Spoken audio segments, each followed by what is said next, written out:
pure Nash equilibrium, and a mixed one. So I'm going to try to make sure that we're in the first equilibrium. In this talk, we're going to focus on say that again? So in this talk, we're going to focus on multiplayer games where you have n players and 2 strategies. And the first thing we need to handle is the normal form of such a game actually is exponential. So I can't even read it in. So we're going to study the query complexity of this problem. Namely, you're going to given a payoff oracle where you can ask a pure strategy profile, and it will tell you everybody's payoff. And sometimes finding an exact Nash equilibrium is hard. We're going to try to find approximate Nash equilibrium instead. There are 2 notion, I guess 2 most popular notion of approximate Nash equilibrium. One is called the approximate Nash equilibrium, the vanilla one, where it says the players can gain a little bit by deviating, but that's bounded by epsilon.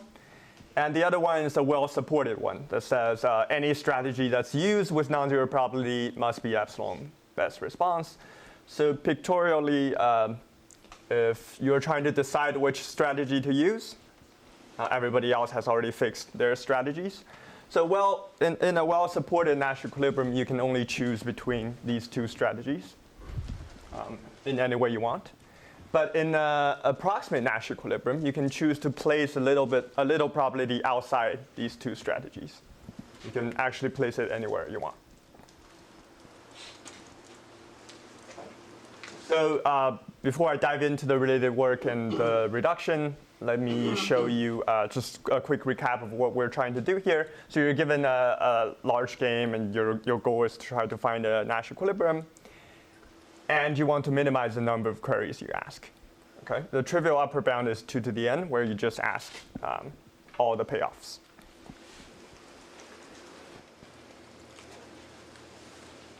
So Hart and Nissan showed that if you want to avoid asking exponentially many queries, actually both randomization and approximation are necessary. And Yakov showed that if you want to find a well-supported Nash equilibrium, you need to spend exponentially many queries. And I think the problem was open for a year, slightly over a year, whether you can get the same results for approximate Nash. And this is what we do in this paper. We showed that exponential lower bound, but slightly weaker than what Babichenko can show. But this is for approximate Nash. Okay. So let me first formally state Babichenko's result. We're actually going to use it in a black box way. So it says the query complexity of the epsilon well-supported Nash is 2 to the omega n, where this p here actually says even if you just want a tiny success probability of finding that, you would need to query exponentially many times. So he has this nice reduction, this really beautiful paper from end of line to finding a fixed point to well-supported Nash. And if only, so here's a wishful thinking, if only I have a query efficient reduction from well-supported Nash to approximate Nash, I will be done here. Right? But why is that hard to do?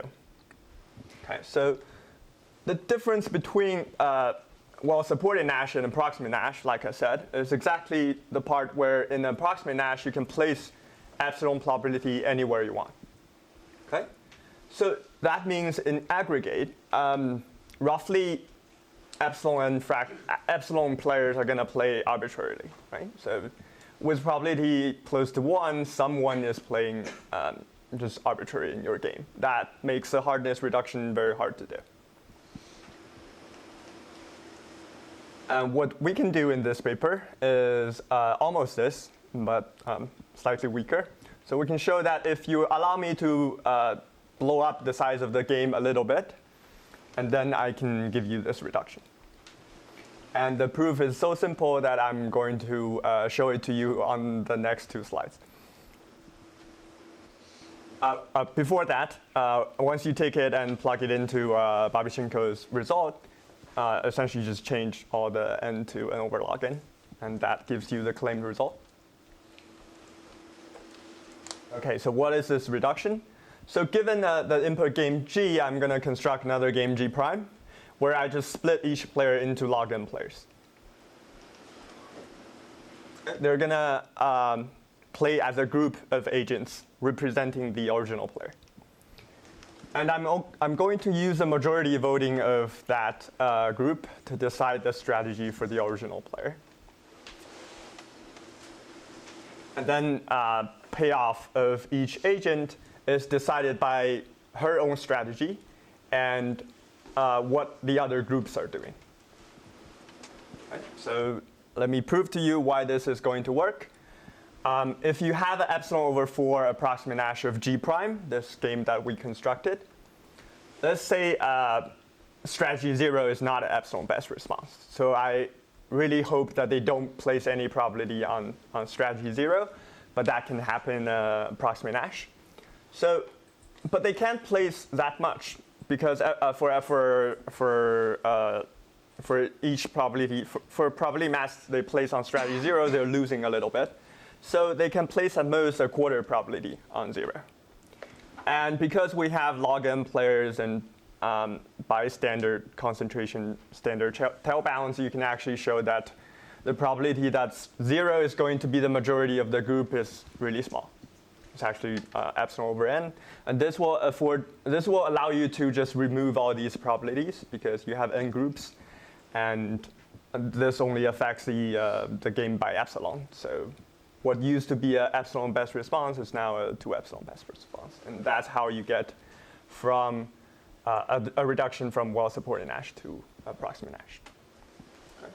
So this is in contrast to what Leonard is trying to do in the previous talk, where he gets players to collaborate in a team, where this proof critically used the fact that the players are independent. That they each have an epsilon probability to do something dumb, but if I take majority, I get that to go away. Okay. And open problems, first, like Krista said, we wanted to drop this log n, but we couldn't. And Aviad was able to do that. Most of you might not be familiar with this part. This paper is best famous for ruling out p-task for two-player Nash. But actually, as a nice corollary, it showed that the query complexity is 2 to the omega n as well. However, Aviad did it in a different way, a much more elegant way. So it still remains open whether you can do a reduction of n players, and I leave you with this simple question that I feel is pretty much the same thing. That is, if you want to simulate an gadget circuit with this cheap gadget that each of them could go wrong with probability epsilon, how many cheap gadgets do you need? In our paper, the answer is n log n. We pretty much repeated log n times and take majority and do union bound. But can you do better than that? That's it. Thanks.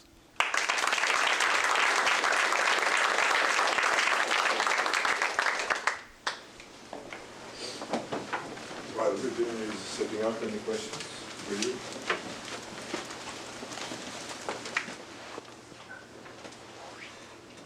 So this last open question that you mentioned, there is a sort of a classical result from Pippinger and so on, right, which says that you can actually get fault-tolerant circuits which do allow constant fraction errors with constant blow-up? Constant blow-up, actually for Neumann, but I wonder if this works for the kind of gadgets that you need. I see. Okay. But the gadget I had in mind was the arithmetic. The gadgets are not Boolean. They are arithmetic gadgets. Yeah. Okay. Good. Thanks. I didn't hear the question. Repeat the question. Are there classical results that tell you that you can approximate an n gadget circuit by fewer than n log n gadgets? A fault tolerant circuit. Okay. Yeah. If you know any reference, you can send me the reference. It's a question related to real value error correcting codes. I think we couldn't find the answer, so. Let's thank you again.